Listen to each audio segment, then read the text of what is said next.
God bless America.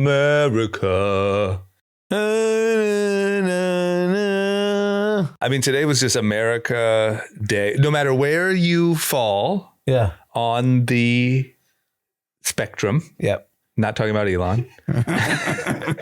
You know what side he falls on. I'm talking about the political on the spectrum. right side of it. Today was, I mean, how do I say this? I worry that I'm going to sound a little cheesy here, but like, you know, I watched most of the coverage today. And I would like it to be that no matter what, this is what's going on in America. I mean, there is a changing of our president. Yeah.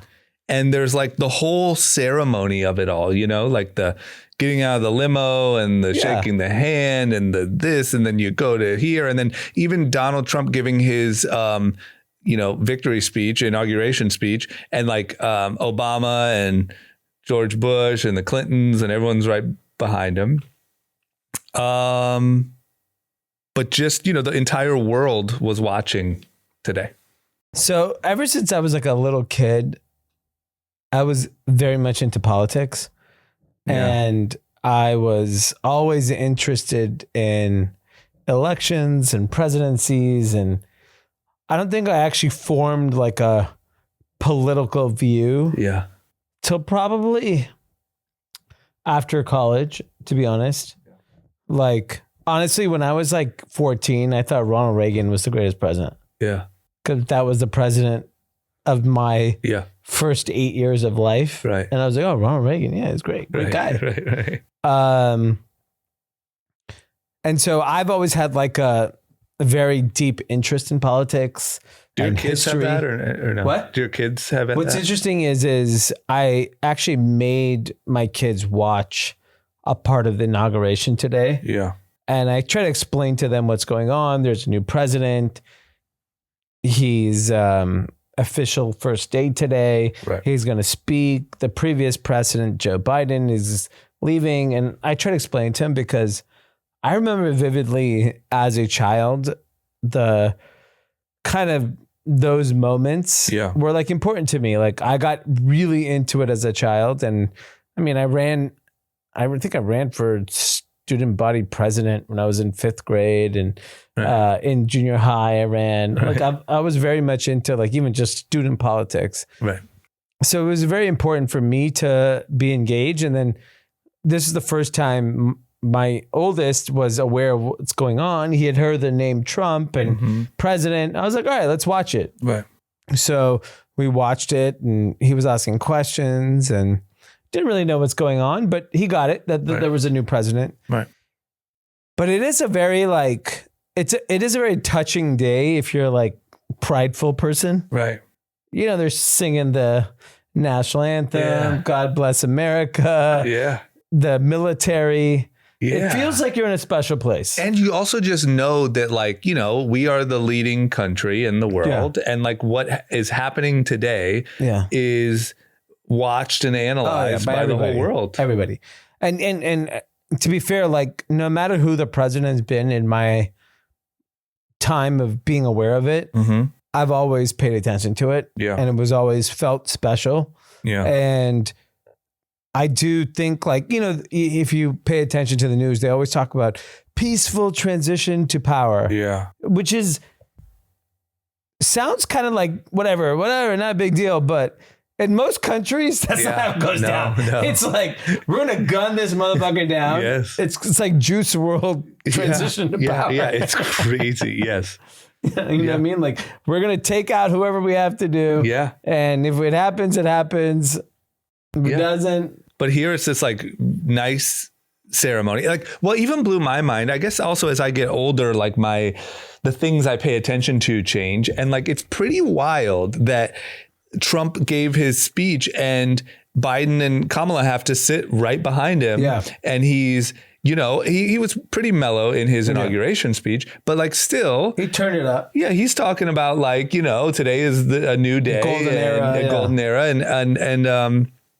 And they're right there. He's saying they were fucking it up. Yeah. But like part of the ceremony is you have to sit there and take it. Yeah. And which is pretty cool. It is cool. You have to, I don't know. There's something admirable about it, about like being able to just respect the process and take your L, and then you hop in your helicopter and zoom out of there. You're out of there. But so then I don't know what you watch. I chose to watch most of the day. Don't make fun of me, listeners. I chose to watch most of the day on Fox. Yeah. Reason being, I wanted the positive take. Yeah. I chose not to hear all the negative takes, but Trump like gave this big, like I said, pretty polished, not rambly, not too shit talking speech at the inauguration. But then he literally went directly to like a room full of I guess supporters or maybe Capital people One Arena. No, but in between that, did you see that? I missed that. So he literally does the inauguration speech. Then he goes to like another room in the Capitol. And it's like, I don't know if it's the people who maybe supported his campaign from the beginning, but they were a group of people that were diehard Trump supporters. And he just like literally said everything he didn't say at the inauguration. Like he was literally like, listen, Melania and JD told me not to say this in that other speech, but I'll tell you guys, like they fucking, the witch hunt and the pardons and and he just went off, and it's like, dude, it's still on TV, But anyway, then he went over to Capital One, did another speech, signed some executive orders. Well, here's what I'll tell you with that. The most interesting thing about that part was the signing of the executive orders was now entertainment. Yes. Which is brilliant. And not only that, but like, I feel like they have always kind of had like, here we are in the Oval Office and we're signing some exetive orders, but this guy's in an arena and he would sign everyone and then show it to the crowd and like, stop, like build the wall, It's so ridiculous. Everyone's going to go back to work. Yeah, literally. 5 days a week. In the office. Yeah, he signed it. It's so crazy. I thoroughly enjoyed the whole day. It was comedy at its best. And like, for me, I was telling someone the other day, like, there was always a time in my life where I would be the pessimist or the skeptic, not necessarily the pessimist, the skeptic. And I realized as an adult, there's no point. And I mean, later as adult, right? I've been an adult. I'm 44. I've been an adult 26 fucking years. Yeah. I would say in the last couple of years, I've realized as an adult that it's better to be optimistic. Yeah. And being the skeptic and pessimist all the time is a miserable existence. Yeah. It's like being a short seller. Yeah. If you're a short seller, it's a miserable existence. Yeah. I think if you choose the path of being optimistic about our future, you live a better life. Yeah, I agree. Why fucking... like you're gonna just, what are you gonna do? You're gonna die? And look, in every presidential term, there are people who are optimistic who make a lot of money. Like there's always opportunity. There's always something in it. And I'm with you. And I regret many times in previous presidential elections where I've been very skeptical or pessimistic about the country. And there's been no benefit from doing that. And so that's what happened to me in 2016, to be honest. In 2016, the night of the election, I think I said this on the pod already, but the night of the election winning and the inauguration, I was legitimately bummed. And like, I think that it probably, hurt me in subtle ways. Oh yeah. Because when you act pessimistic, you maybe don't, I don't know, look for the opportunities that you would have done, or maybe you just live a little bit generally kind of more muted. And then it just kind of like, I don't know, the 4 years went by and it was like, what for? Like what happened? I would also say when Joe Biden and them got elected, I was probably a little bit more optimistic. And to be honest, nothing overtly positive happened because of them being in office to me personally. And so I agree with you. I think the one thing that I want to just say is like, even this pod today it's not that we're like, this isn't like a Trump victory pod, victory lap pod. We did that a few months ago. We already did that. To me, it's more about like look, I am optimistic about some of the policies and the cost cutting and just the general energy of like winning. It seems like more of a winning energy than like a victim-y energy. Yeah. But yeah, you gotta, I don't know, you gotta see it in a. I would say that what I've learned also in life that most of investing, most of your success in life is driven by momentum. Yeah. And we as a country have a tremendous amount of momentum right now. Yeah. And if you choose to ride the momentum, you will benefit from it. Right. If you choose to be against it or begrudgingly join the momentum, I think you don't get the best out of it. Are there going to be policies you like? Maybe. Are you going to be policies you don't like? Yeah, probably. Yeah. And you just have to make that decision as a person. Do you want to live an optimistic life or do you want to be pessimistic? Yeah. This is the person in power right now. Yeah. And by the way, if he does a really good job, you're looking at the next president. He's already there. Yeah. Right? And he's going to be here for a while then too. OH, we win again. OH is hot right now. OH is hot. Ohio State with the national title. Yep. JD Vance. Vance, Usha. Yeah. We're great. Yeah. Yeah, I agree with you. And look, even little details to me, like as far as I know, this is the first inauguration where behind the president in, the second or third row is literally like also the titans of business. Yeah. And I think that's a good thing. Yeah. I know that there's some negative takes on that. I don't really agree with those. Look, also like in every war or every, especially the older wars, like business and government have teamed up in those moments, right? And when we're looking at things, we'll talk about it later, but like the TikTok ban and privacy concerns and like all of those tech companies are not only the generators of huge economic wins or losses, jobs, national security, and for everyone to be aligned just feels good. I think like you have to look at the technology leaders as similar to the banking leaders of, the early 1900s, the industrialists of the early 1900s. Right. You're talking about railroads, banks. That is Tim Cook, Sundar, Zuckerberg, Elon Musk. They are to me, they're not robber barons, right? Because that would be a negative connotation to them because I actually don't think they're anything like those people. Right. Like if you looked at the history of J.P. Morgan and Carnegie Mellon and J. Paul Getty, these were bad fucking people. Yeah. Different day. What is the negative of Mark Zuckerberg? He looked at a pair of tits. He did look at some tits today. By the way, might have been the first time that he looked at tits. Yeah. And look, to be honest, it was quite the revealing top. Interesting choice of. I'm just saying. I'm not blaming. I'm not victim shaming or whatever you call it. So I don't know what it's called, but I'm just thinking about. Obviously, I'm not a woman. Generally speaking, not anymore. Trump said 2 genders. Yeah, there's 2 genders. I can't be a woman. Interesting choice of wardrobe. Yeah. Do you know? You know? You don't know this Seinfeld reference? Say it. Sue Ellen Mischke? No. No. Doesn't mean anything to you? Very famous episode of Seinfeld where someone gets into a car crash because Sue Ellen Mischke is wearing a blazer with a bra top. Seems a little accurate. Yes. Who is it? Lauren Sanchez? Yes. So if anyone doesn't know, there's a clip going around the internet of Zuck kind of looking around. Lauren Sanchez has on a blazer with a bra top looking something under it. And he just, I don't know, I would say it seems does a pretty clear boob check. I mean, he could have, it's obvious. But I mean, he could have been, I don't know, maybe there's something on the ground. I mean, look, feet. I don't know. To be fair, I don't blame him. Look, guys are going to be guys. Yeah, it's there. I mean, I think, to be fair, if there was a woman next to her, she would have looked.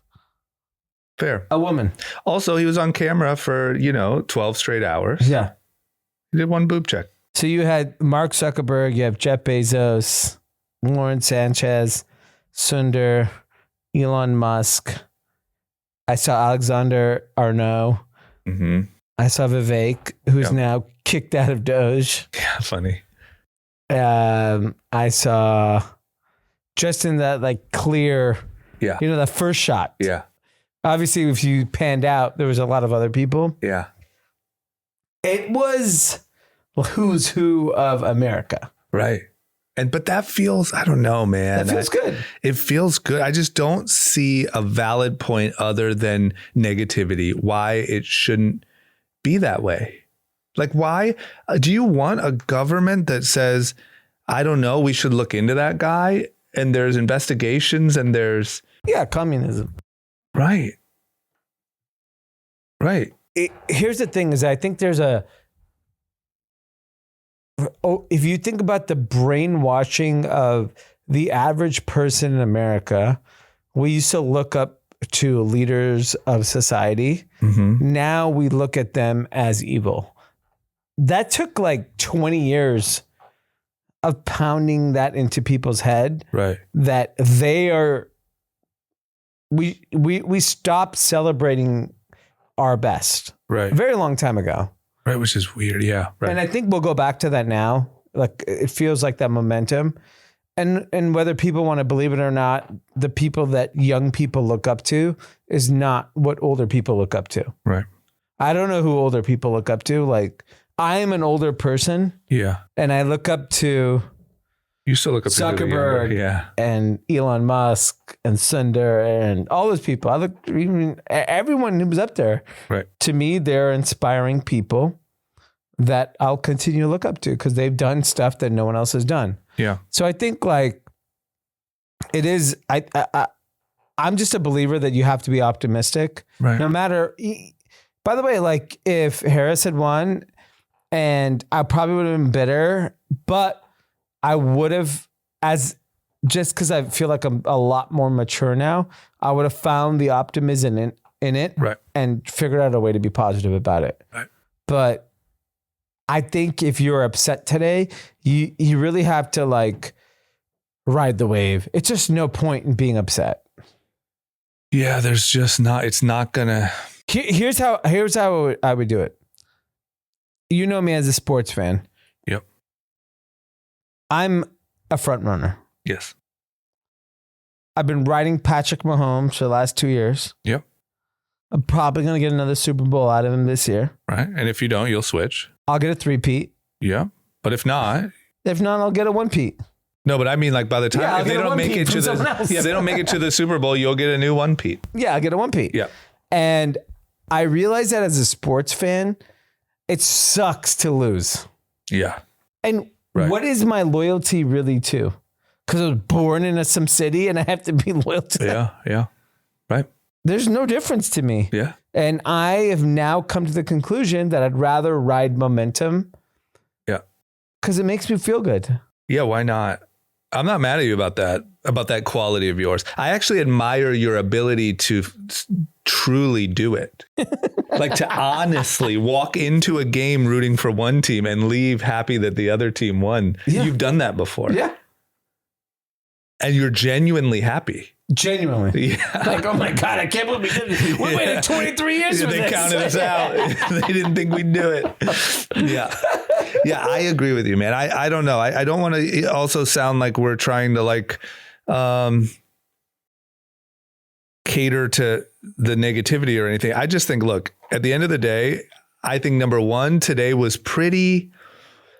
It reminded me, all the ceremony and stuff just reminded me how crazy it is to live in America. And it's admirable. Like the way this whole process goes, as fucked up as it is, and as many problems as we have, it's all pretty admirable. There was a point where like the band was playing like Yankee Doodle. Yeah. I was like, what the fuck? Yeah. And did you see where, what's her name? Carrie Underwood, the music messed up and she sang a cappella. Beautiful. That was a beautiful moment. It literally, I got chills. I'm not going to lie. I did too. I was like, wow, that's cool. Cause then the whole arena and everyone at the ceremony started singing it. I was like, okay. Yeah. And it's great. I keep coming back to it. Like it's the positivity.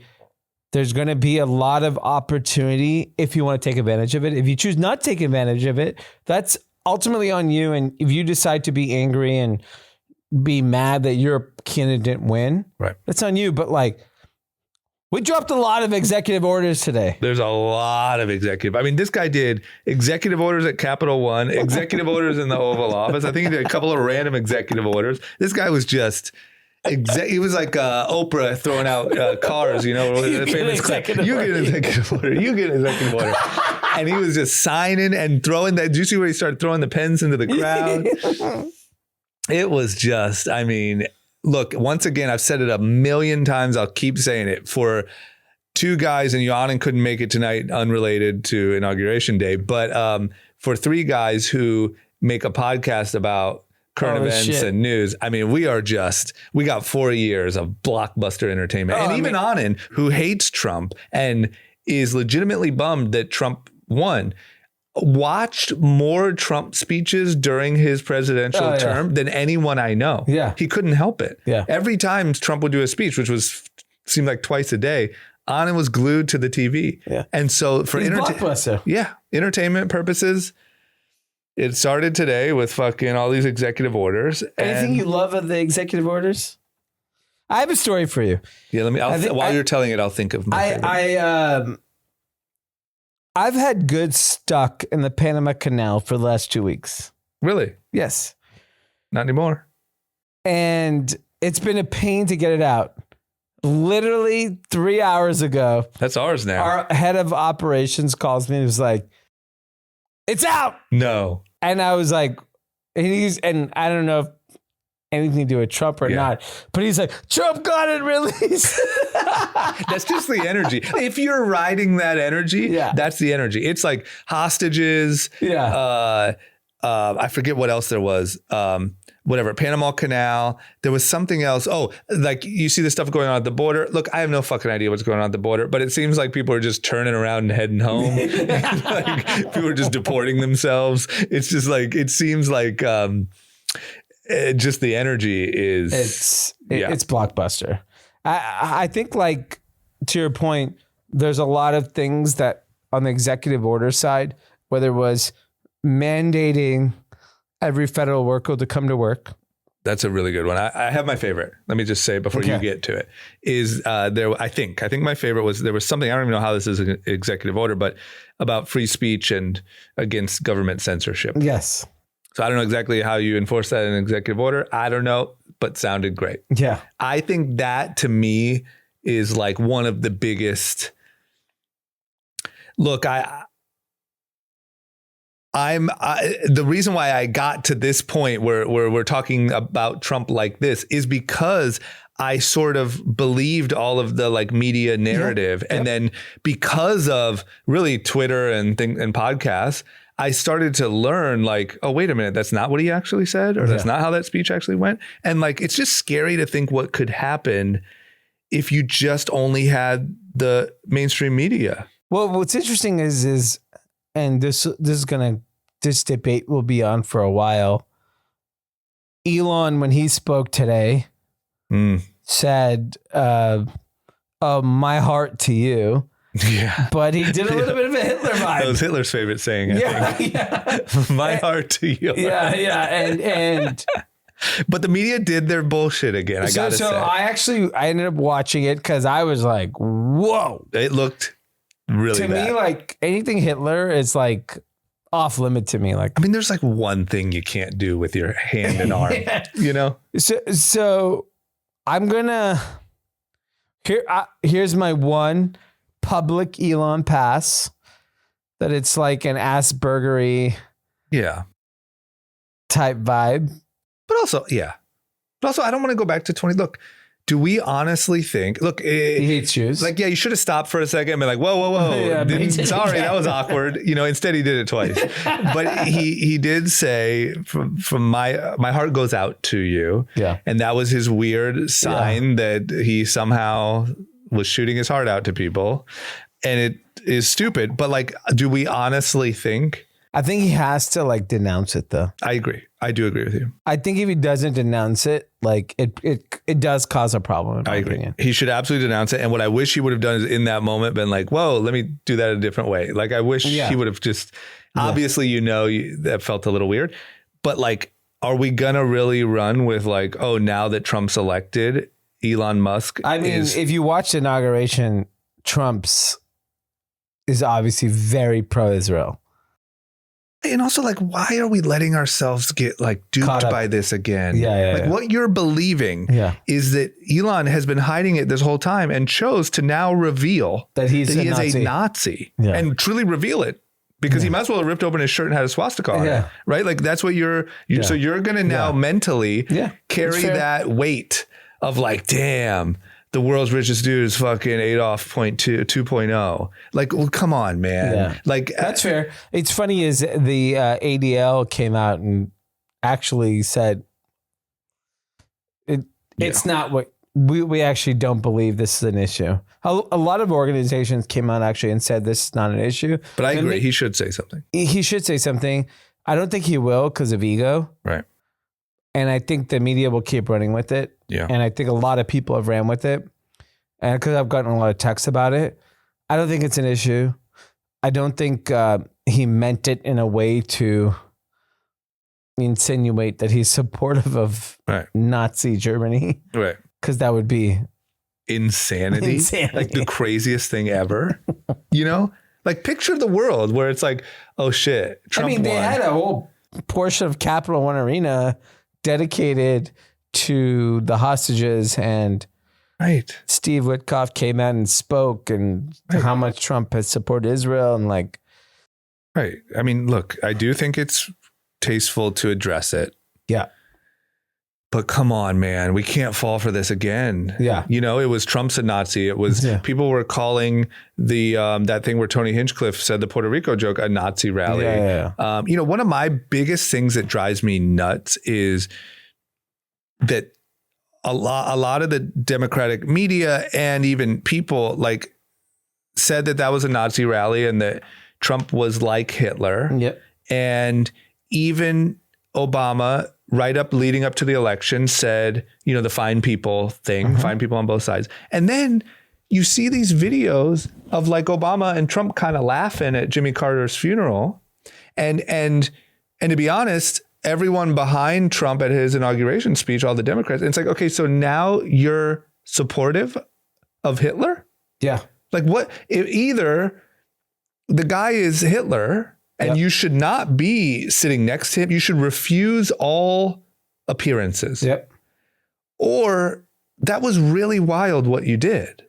Yeah. And I think you're sitting next to him laughing. Yeah. Why would you ever sit next to Hitler and laugh? Yeah. So like, that just means that the game you played on the American people was fucking gross. Yeah. And even Trump made a comment. Oh, we would be friends. Right. And I don't even know what they were laughing about, if they were even really laughing, but the fact that you can sit next to him and even smile. So let's talk about who was at the inauguration. Let's go. Yeah. W. Everybody.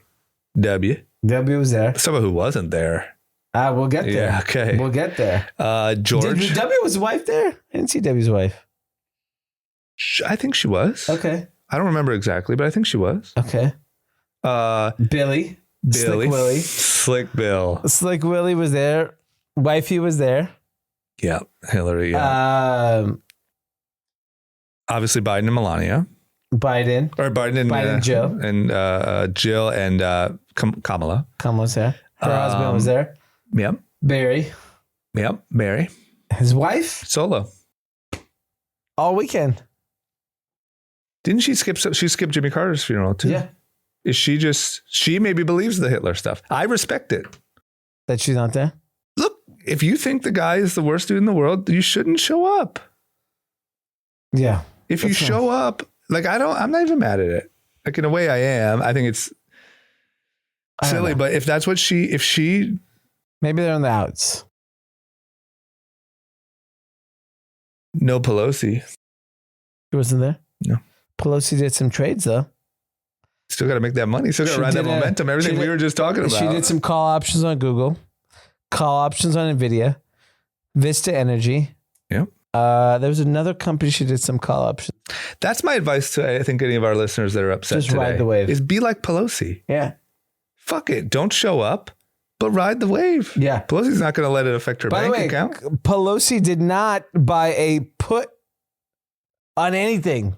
She only bought calls. That's a good point. She's long America. Uh-huh. She's a bull. And then AOC went on to calling Trump a rapist. Right. Which, didn't he win a defamation suit for that? Yeah.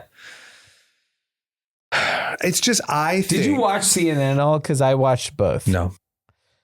The CNN was just Bad. It was like watching, I don't know. It's like when I watch, I don't know, like a network sitcom. I'm like, oh God, these guys are not funny cornballs. Right. It's just horrible. That's what it was. It was just like. But they tried to be pissed about everything, like nitpick. Yeah, they literally be like, this is the president that blah, blah, blah, blah, blah, blah. I'm like, no, it's shit. You lost. Yeah, you got to let it go. On. But you got to realize it didn't work, man. Yeah. It's just, yeah, you can't do it. What's the point? Like, once again, I'm only saying what I said to myself, which is when 2020 came around and 2016 was over, nothing actually happened. Yeah. Because of Trump. No. I would say I probably got really bummed out and things happened because of the media. Yeah.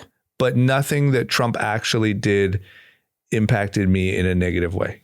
I also like, just looking at the audience, the fact that like, you didn't see those leaders of industry at last Trump's election. Right. You saw like the My Pillow guy. And Peter Thiel maybe. And Rudy Giuliani. Remember Peter Thiel was the first like legit business person and he was considered crazy. Yeah, he was an anarchist almost. And today you saw all of these CEOs, these founders that are like, and Dana White and Joe Rogan. What? I said, and Dana White and Joe Rogan. And Dana White and Joe Rogan. Yeah. And Theo Vaughn. Yeah. And Jake Paul. Conor and McGregor. Logan Paul. Yeah. And John Shahidi. The Nelk Boys. You saw them all. Yeah. And then when you pan to the audience, you see Chamath. Yeah.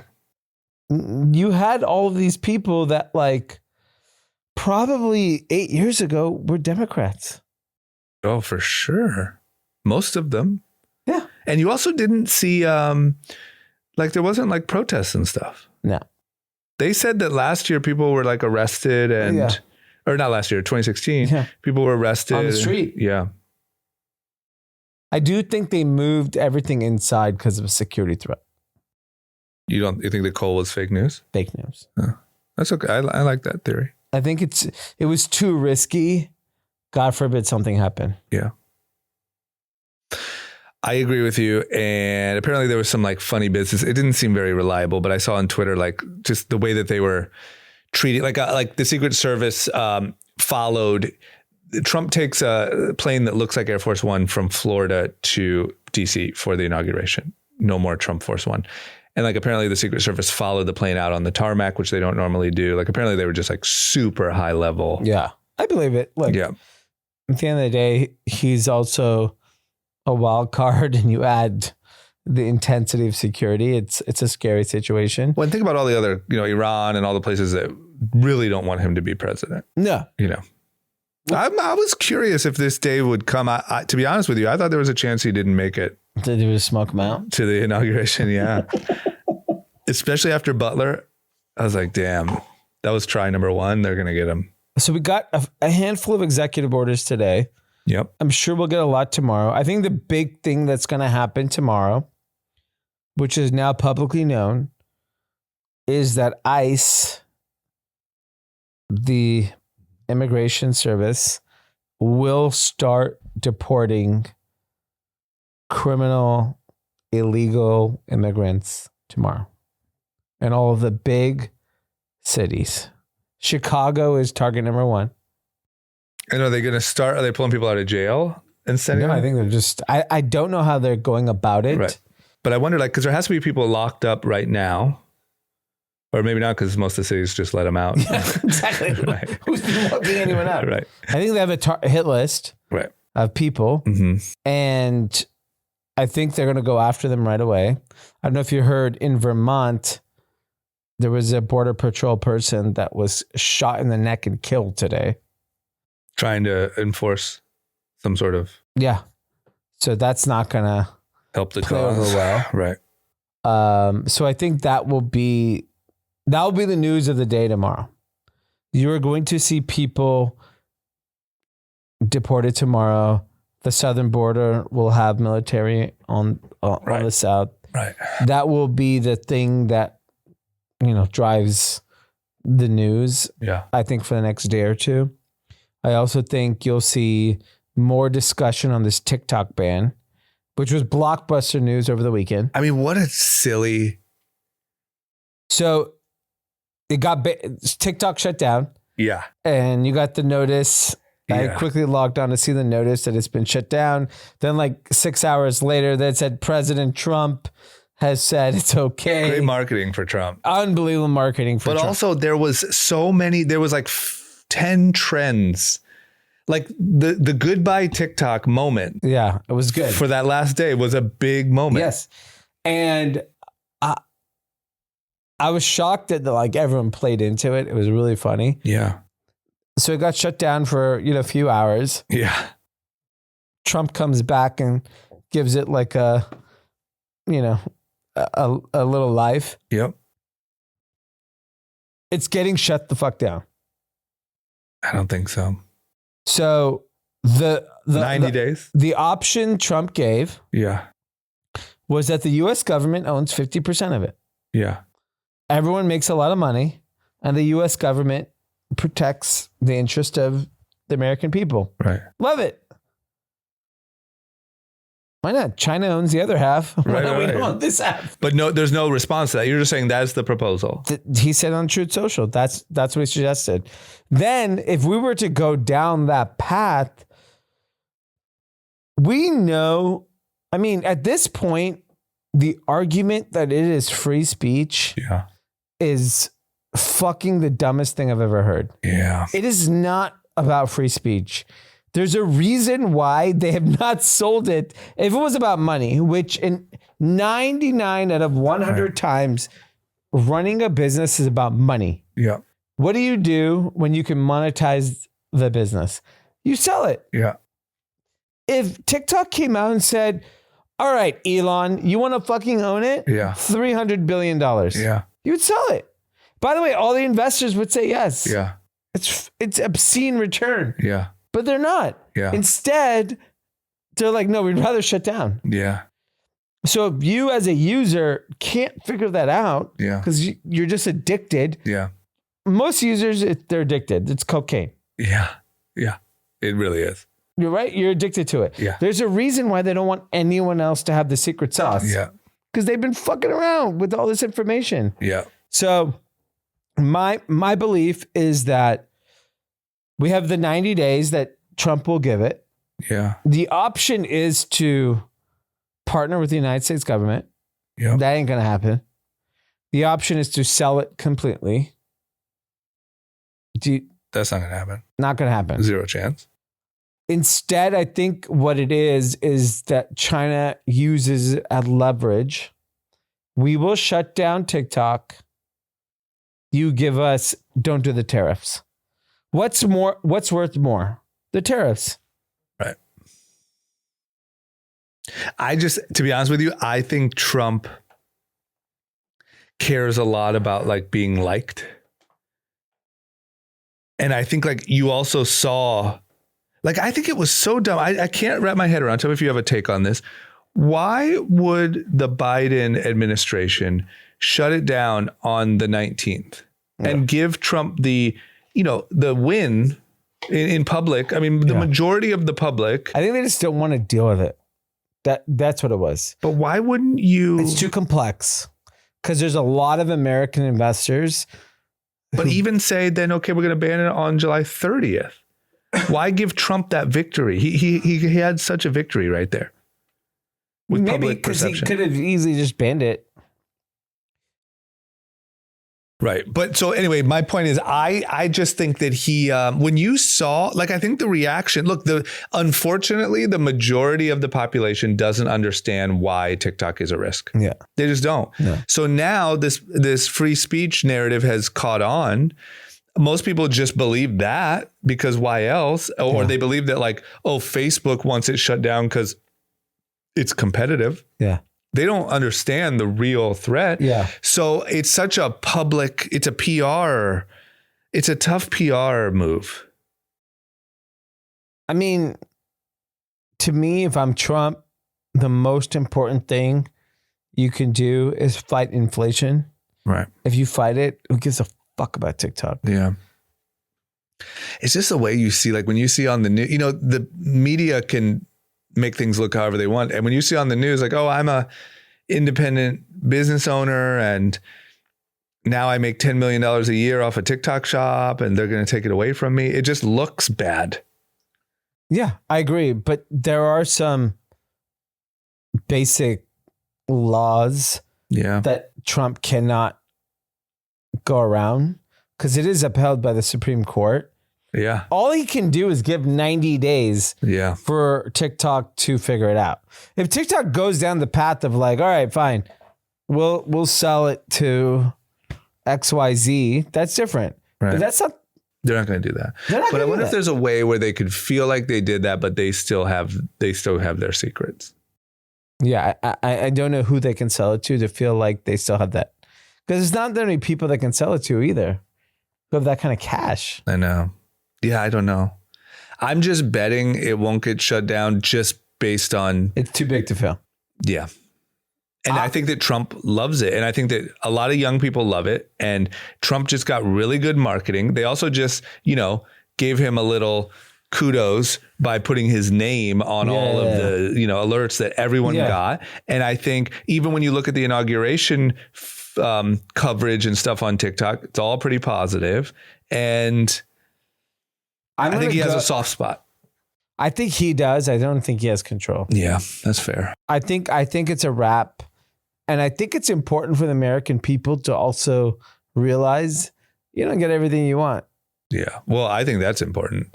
To be honest with you, I think they I know why he didn't. I don't know. I just feel like if you followed through with the ban, like after a couple of weeks, I feel like most people would pivot. You figure it out. Yeah. And they get addicted to a different platform. Yes. And people would start learning how to build businesses on other platforms. Yeah, I mean, I know everyone went to Little Red Book, the other Chinese spy platform. But do you realize that it's called Little Red Book and that's the name of Mao's communist Little Red Book? It's almost like a joke. I mean, it's insane. Why are we even why are they, if we're going to do this, why don't we have laws or stricter something with what's even allowed on the App Store? I mean, we're not allowed on their App Store. Yeah. Well, that's the argument, right? Like someone at some point has to draw the line. If you can't, do business in our country, right? Why can't we do business in your country? Like that delineation has not. Like, why does Little Red Book even exist on the fucking App Store? You know what I'm saying? What do we, if TikTok is illegal, then why is... It should be all banned. I want it all fucking banned. I do agree. I mean, I love my TikTok. I love moments, TikTok. I love it. Yeah. I think I'm addicted to it. Yeah. But it's gotta go. Yeah. It's not good. I also was addicted to cigarettes. It gotta go. It's gotta go. Yeah. And here's the thing is I would be very comfortable with TikTok existing if Facebook, Google, and Twitter was okay in China, but they're not. Yeah, agreed. If we get to poison your citizens, you can poison ours. Yep. Fair. Right. That would be totally fine. We get to give fentanyl to all your citizens. Fair. We get to walk around Shanghai and be like, here, you want some opioids? That's what they do to us. Yeah. If you could do that, all good. Imagine if you erased, TikTok, I think people would find. It just, in theory, imagine if you erased TikTok and fentanyl from America. We'd probably instantly be so much better. And those are both just kind of Chinese weapons. Yeah. No TikTok, no fentanyl. I'm talking, by the way, it disproportionately hurts white people, both of those. Yeah. Yeah. Yeah. I don't know. When I go on TikTok, I don't see Indian people. I see white people. We're dancing. We know how to dance. We know how to give stock advice. And we know how to break down conspiracy theories. Yeah. Well, we'll see what happens. So that's a big thing that is on the docket. Yeah. What else do we have on? I mean, the Gulf of Mexico is going to be the Gulf of America. So that's cool. We got the Panama Canal back. I wonder when we start hearing about Greenland negotiations. I mean, Eric Trump was down there a few weeks ago. So okay. Canada. It's all booming. I think pretty wild to me how quickly all of this, like, obviously I know Trump's been planning since the election, but like, damn, man, I think this time around, I think the last time he was like, fuck. He's like, I won this shit. Who do I hire? Right. Yeah. I don't think that's the case this time. Plus he knows he only has 4 years. He only has 4 years. And I think he's an egomaniac at the end of the day. Yeah. At his age, his stage in life, what's left? It's ego, legacy. That's it. And I think he legitimately believes that he has a chance right now to like go down in American history, like for real. I mean, I'm gonna be honest. I believe that too. I think he has a chance for sure. Yeah. But I'm saying like, I think he is aware that for a guy who likes to put his name all over skyscrapers, it means something to him. And if he could put his name in the history books he has 4 years, clock started today at noon or whatever. Yeah, no, like I remember vividly as a child reading about American history.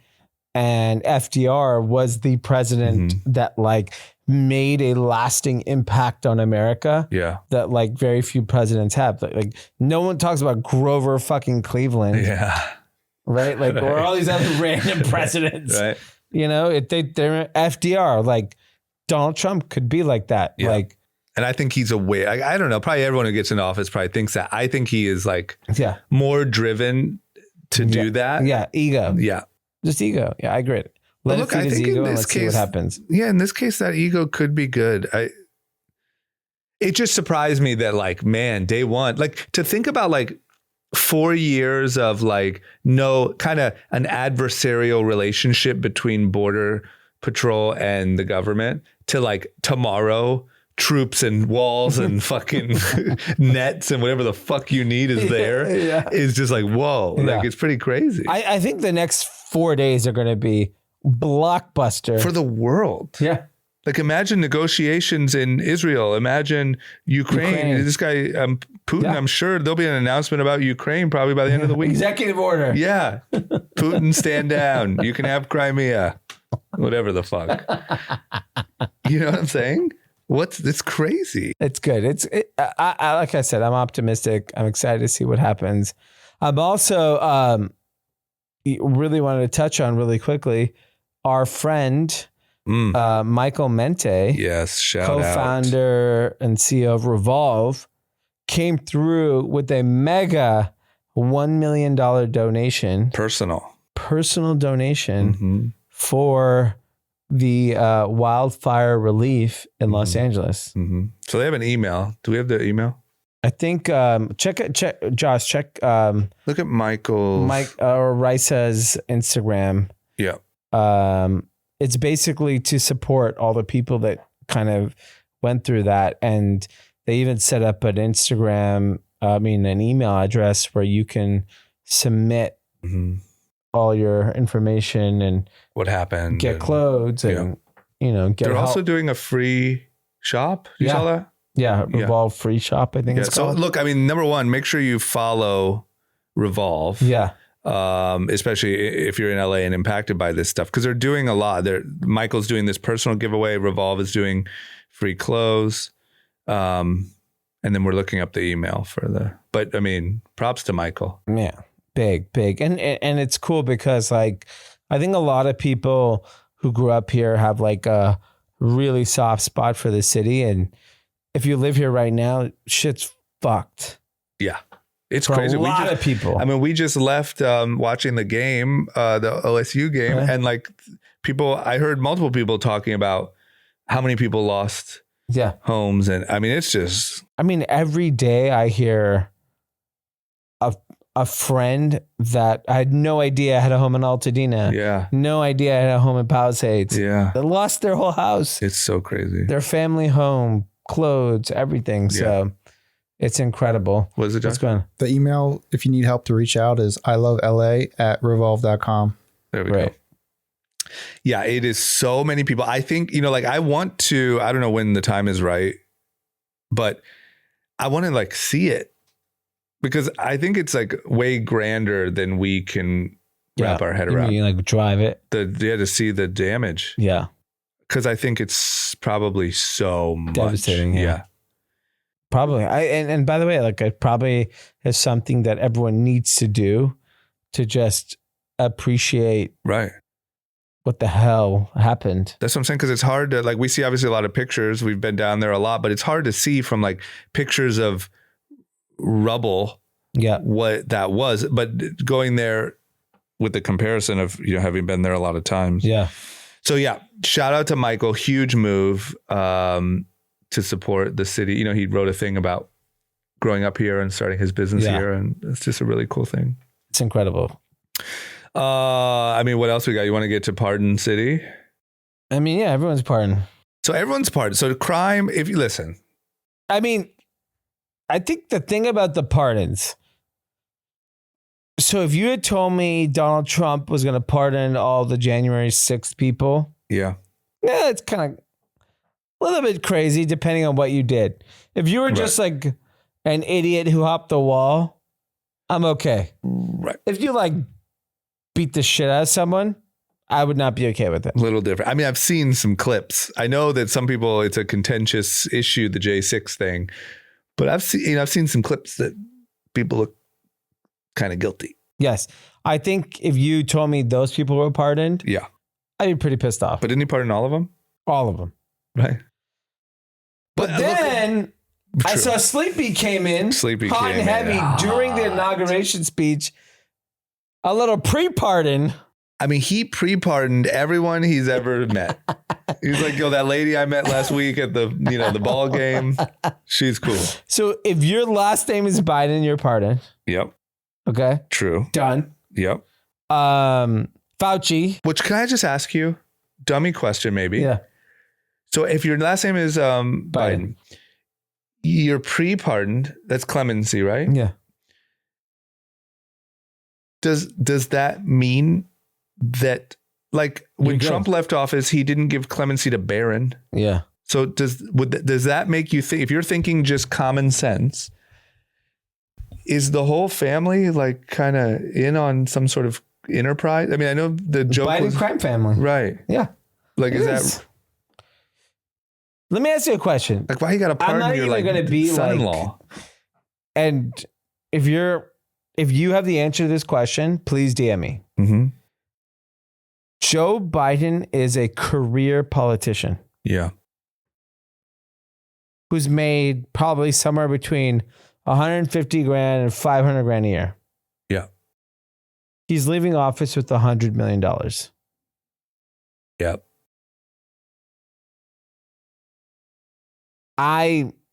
Someone tell me the math. What did he invest in? Maybe Pelosi is his financial advisor. Okay, so if that's the case, that's interesting. I'll DM I'm okay. Yeah. But the whole family? Dude, Hunter was doing like drugs and hookers with Ukrainian officials. Even if it was him and Hunter, I get it. It's just like son-in-laws and things. Everyone's in. So you're telling me just at Thanksgiving dinner, it looks like the fucking Godfather? Yes. And they're all just in there figuring out their next scheme? Vito. What?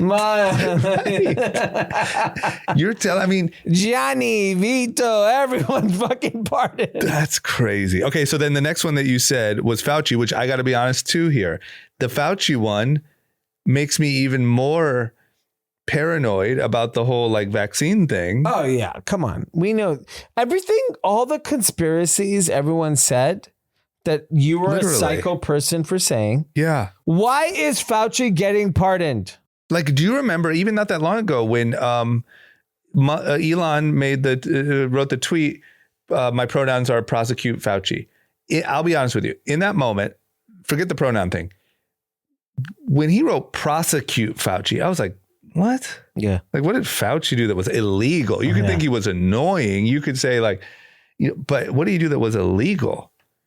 Turns out, I guess a lot. Yeah. So you're right. It sounds like anything that would have made you a fucking Reddit crazy person 4 years ago. And by the way, there's a reason why he did it an hour before he was about to leave office. If he thought it was kosher, he would have done it weeks ago. Right. Months ago. And he did it like 15 minutes before, like just enough time that Trump didn't know about it during his speech, I guess, or hopefully wouldn't. The Fauci one, man. I'm actually okay with whatever. But the guy who gave us all shots. I said I'm okay with the family. I hope Trump pardons all of his family. I hope Biden does all his family. I don't care. I care about Fauci. Well, yes, because that affects us. Yes. I do not care about the Bidens or Trumps at all. I don't give a fuck what they do to get rich. Yeah. I think. I do care about the world was listening to this fucking guy every day. And he's getting pardoned? But he was like Fauci. Like, remember, like people had crushes on him. And it was just like, oh, this fucking smart old man. Pardoned. That guy was supposed to be like, if anyone was like the fucking Mr. Rogers. Okay, so the only thing before we move on to YouTube shout outs, will we get the Epstein list this week? Or do you think that's just impossible to ever get out?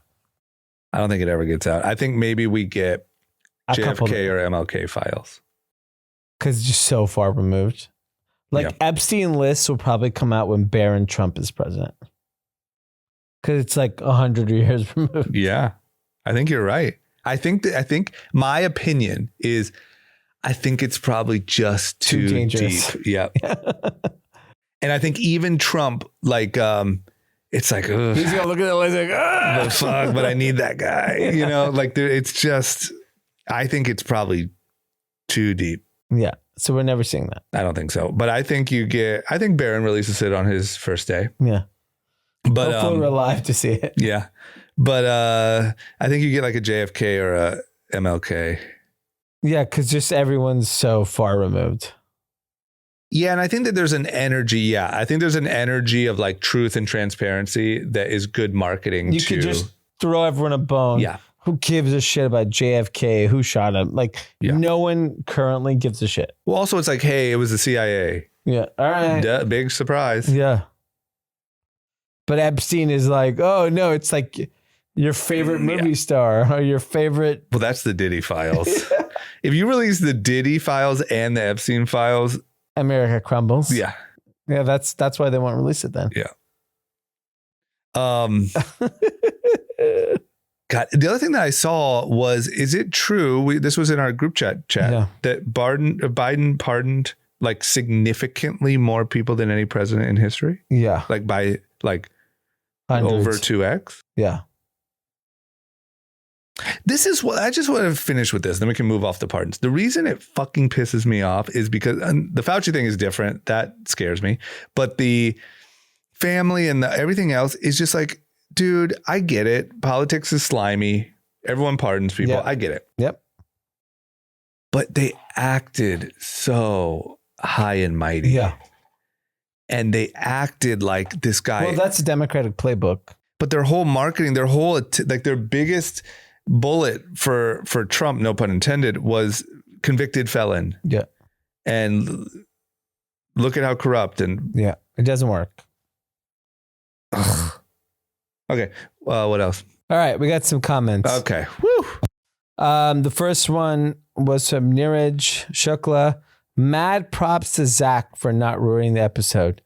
Hashtag #1 Zach hater. Oh, and that's a Zach hater. Yeah. Who said he didn't ruin it? Next one, at Lance H9681. I'd love to give Canada 2 NFL teams, college football. He loves sports, being in the same boat. I mean, nice. That's good. I think it's that simple. Yeah, I think you're right. I think you give the Greenland. Yeah. Geese. Gunners. Yeah. Gotta have guns. Yeah. Greenland gunners. And give them guns. Yeah. Shout outs from Max. Shout out to Dee for his take on the current problem with the Dem Party, coming from a lifelong Democrat who still sees himself as a liberal, but cannot align with whatever the fuck this party has become the past decade. Dee clearly outlined how Dems now prioritize other countries and small, selected groups of Americans over the 99.9% of Americans who actually pay tax and live here. Such a simple, straightforward explanation of why the party has royally shit the bed. Thank you, Dee, for speaking up for common sense and giving me and other listeners the words that I couldn't seem to express and formulate myself. Yeah, shout out. Much love to the whole group chat team. A long time listener in SF. Wow, that's an SF resident writing that. That's a wokey. Never would have thought that. Yeah. That's what's funny is like, that's what you and I, even today, speaking on all the inauguration stuff, from 2 lifelong Democrats. Yeah. Pretty crazy. Wild. Not to mention, if I heard this podcast in 2016, I'd be like, whoa, dude, you lost it. From Kim. Hey guys, my name is Kim and OG Kathy from Australia. I've been listening to group chat since day one. Before Anand, I work in a disaster management for a major charity, overseeing the distribution of funds to disaster survivors. Recovery is a long-term effort. While there is definitely a lot of need and some opportunists, early on, the greatest need emerges later when a lot of media and supporters exit. When a lot of media and supporters exit and the most vulnerable and genuine finally seek help. Yep. Often after battling insurance, maxing out savings, or pushing through pride, it's crucial to support experienced organizations that are willing to stay and provide support for the long haul, which can be over months and years. Wishing LA strength in recovering and building back better. Much love. Thanks for your work and stay safe. I thought about that a lot the last couple of weeks. Yeah. There's a tremendous amount of money coming to LA. Yeah. A lot of very generous people like Michael Mente and a lot of other great leaders of the city. Yeah. How do we know that money is getting to the right people? We should have Michael on because I'm curious to think how he's thinking about it. Yeah, we should. Because I'm sure he probably, there's got to be like, there's got to be people who are very experienced at navigating the space. Yeah. Yeah, I'd love to learn about that. Agreed. Next one from Low Corona. Rose Bowl Stadium for supporting first responders in Eaton Fire and welcoming them on campus. 7 staff, 10% of employees' homes burned in the Eaton Fire, and some are back at work supporting the relief efforts. Crazy. I've actually found that really interesting, which is incredible. A lot of people I know lost everything. Yeah. And are now like more involved in helping other people get back. I think it's also kind of a good like coping mechanism. Yeah. Like, like don't sit and think about how bad that was. Go help other people. Yeah. You know what else I would love to hear from an expert on, if any of our Kathys happen to be it, please DM me, is there's a lot of, like, I'm not too concerned about it, but there's a lot of stories starting to pop up. And there's also like, oh, I have a friend. Remember like my friend works at the CIA? Yeah. I've seen a lot of like my friend works at like, as a fucking thoracic surgeon and like about the chemicals in the air. Yeah. And that even like the air quality monitors can't pick it up. Yes. And that there might be some sort of long-term damage because the size of the fire is unprecedented and the amount of buildings and things toxic. God knows what burned. Yeah. And so I would just be curious, like, especially for you with kids and for all of it, like, is that a real threat? It seems to me that we're far enough away. I can't believe that. So I'll be transparent. Like in our kids' school, the last week, very big discussion. Yeah. So one of my kids go to school in the Valley. They were not outside the whole day. Right. For a week. We didn't send our preschooler to school the whole week. Yeah. And there's a lot of discussions in his school if kids should be outside or inside. I think a little rain will go a long way. Yeah, I agree. Which we might get this weekend. This weekend, yeah. Yeah, Sunday. But there is big discussion amongst residents, specifically with children, about air quality. Yeah. And they reference firefighters during World Trade. Right. And apparently there's a World Trade, some sort of like health, I don't know what to call it. Something that like you sign up if you had side effects, and that there's like 100,000 people signed up that stayed in New York. Now, the difference is Manhattan is tiny. Is 14,000 acres. Right. I think at its longest point, 20 miles. We're 28 miles from the Palisades or something like that. Does that sound right? No, we're not that far. We're like 10 miles. Look up how far we are from the Palisades. Anyway, my point is, it's a really, really big area. Yeah. And it seems weird to me. I could see that if you stayed in New York around lower Manhattan. The other issue is, or to our benefit, is that it is very expansive. It's not a concrete jungle. There's wind, there's rain, there's ocean. I would love, how far? Like 9-10 miles. From here to Palisades? And then that's not that far. No. Because New York, how long is New York? It's not that long. 20 miles. 20 miles? No way. How long is Manhattan? Nothing. Manhattan's like 5 miles or something. Manhattan's tiny. 20. At the longest point? From like the tip of Manhattan to like... From World Trade to... Like what? Harlem? What's the top of... Nothing. Manhattan is 14,600 acres. Okay. Say how many miles is it? I'm gonna look World Trade. Damn, so it's not really that big. 13.4 miles long and 2.3 miles wide. Right. But so, I don't love it. I mean, look, it's not nothing. I think the air is something that we should all be concerned. I think the big difference is it's a big open space, and we'll have to see what the weather plays out. It was very windy today, for example. Right. So is that to our benefit? Is that to our detriment? Right. I don't know. Yeah, that's what I would just love to. Anyway, so my point was, if anyone is an expert, hit me up. All right. Because it seems weird that we're like, there's all these like undertones of, oh no, there's lifelong damage being had right now. Yeah. And people who stayed in lower Manhattan have lifelong issues. Yeah, because we're all in lower Manhattan. Right. Okay. That's it. That's it. Everyone, thank you for listening. Either congratulations or stay positive. But either way, it's fucking positive. It's positive, and look out for those executive orders. Yeah, it's going to be a hot week of executive orders. All right. Everyone have a good week. Take care. Bye.